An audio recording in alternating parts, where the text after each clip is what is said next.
ከዚህ ቀደም ይሄ አካባቢ መንደሩ በጣም የነተበና ቆሻሻ የነበረ መንደር፣ ብዙ ችግር የነበረበት አካባቢ፣ ጽዱና ውብ ያልነበረ ነው።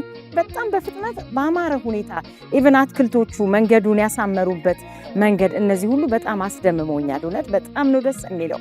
በዚች በ5 ዓመታትና 6 ዓመታት በተቆጠረበት ዘመን እንዲህ አይነት ለውጥ በእኔ እድሜ ማየቴ እጅግ ከማኩራቱም በላይ ህዝቡ ከምን ጊዜውም በላይ የሚረካበት ሁኔታ ነው የተሰራ። እጅግ በጣም አኩሪ ለቀጣይ ትውልድ ምን አስተላልፈው በመሆኑ ደስተኛ ነን። በፊት የነበረው እንደዚህ አልነበረም። የወደቀ ቤቶች ነበሩ።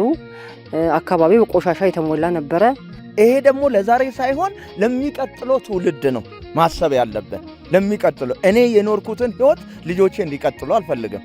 በጣም ጥሩ ለውጥ ነው ያለው። እግዚአብሔር ምስክሬ ነው። ለማንም ብዬ አይደለም፣ እግዚአብሔር ነው ምስክሬ። ጥሩ ለውጥ ነው፣ በእይታም የሚገለጽ ነው። በልበ ሙሉነት መናገር የምችለው ለአፍሪካ ሞዴል ልትሆን የምትችል በየቦታው እየተሰሩ ያሉት ነገሮች የቃል የተገባውን ነገር በተግባር የመለወጥና በተግባር የማሳየቱ እንትን እጅግ የተለየ አይነት ነገር ነው ብዬ ነው የምወስደው ማለት ነው።